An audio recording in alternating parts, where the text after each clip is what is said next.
to send all of this to Russia to be launched, as opposed to being able to launch it here in the good old, or there in the good old USA, I should recall where I am.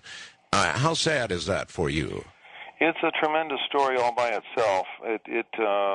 That was a significant effort, and it's also a sad story about the state of our situation here in America. It certainly is. All right. Hold tight, Bob. We're going to take a break here at the bottom of the hour, and when we get back, we'll talk about exactly that. Man wants to launch a spacecraft, and he can't do it from here, or from there, I should say, in America, or anywhere else. Has to go to Russia, where the Russians have every bit of that capability, apparently at the drop of a good old U.S. dollar. From Manila in the Philippines, with Bob Bigelow as my guest, I'm Art Bell.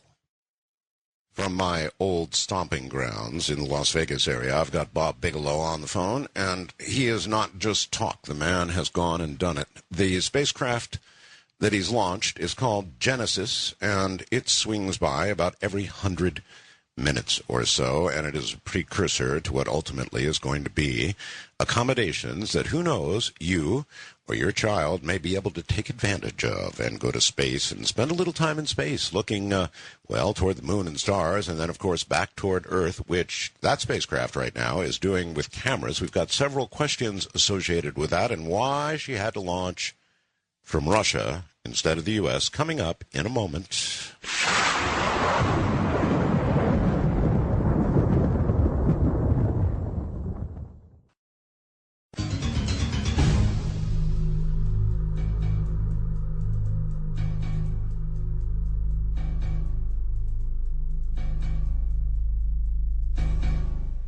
Once again, Bob Bigelow. Bob, Chris in Lakeland, Florida, fast blast me the following question.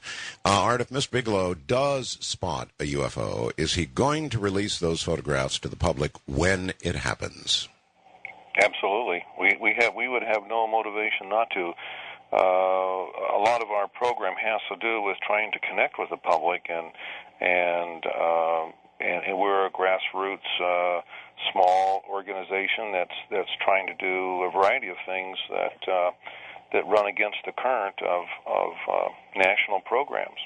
Mm-hmm. All right.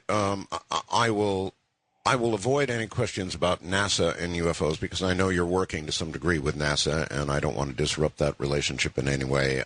With respect to the fact that you had to launch in Russia and could not launch in the USA, is there liable to be any change in that launch structure as the program continues? Do you hope there'll be a change, or what? Oh, boy.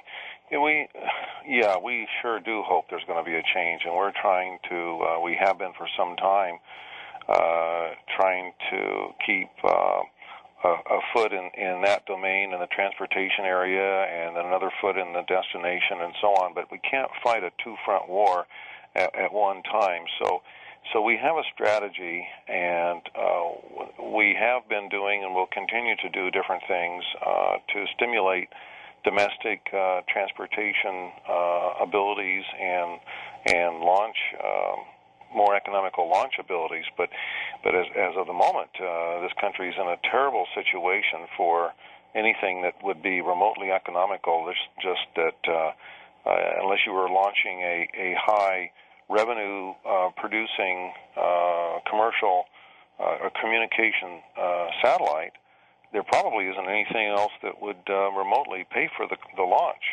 How much difference is there in launch costs, for example, right now between Russia and the U.S.?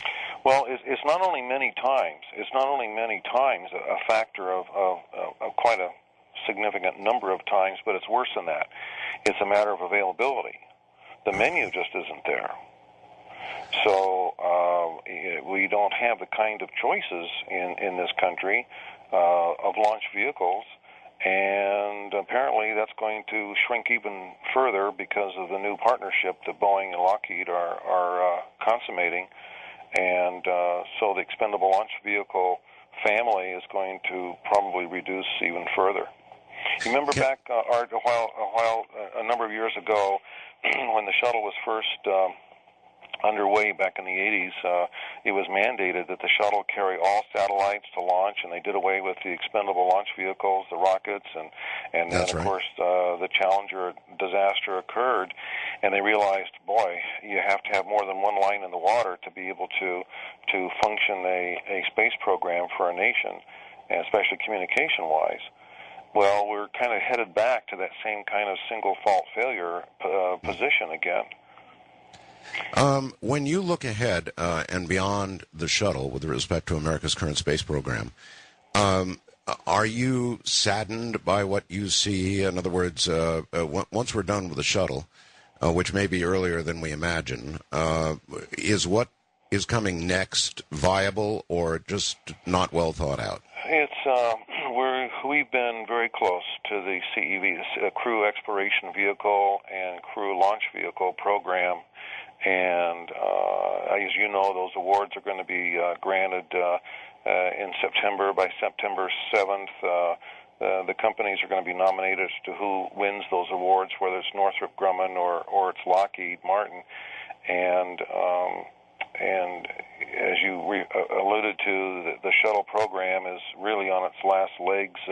We only have 2 out of the fleet of 5 that this country started with. We only have the Atlantis and Discovery that are left, and yet they've got 16 more missions facing them between now and 2010, and it's a very dangerous risk that's being played on these machines. They're very complicated. They have a lot of points of failure. And even though they've been refurbished, there are a lot of folks that are not comfortable with that kind of number of flights, 16 flights as a demand. So beyond 2010, this country will not have a transportation system. It will cease to exist when the shuttle fleet is finished by 2010. Then we will have nothing until at least 2014 if the Crew Exploration Vehicle program is successful, and a lot of folks think it will not be successful.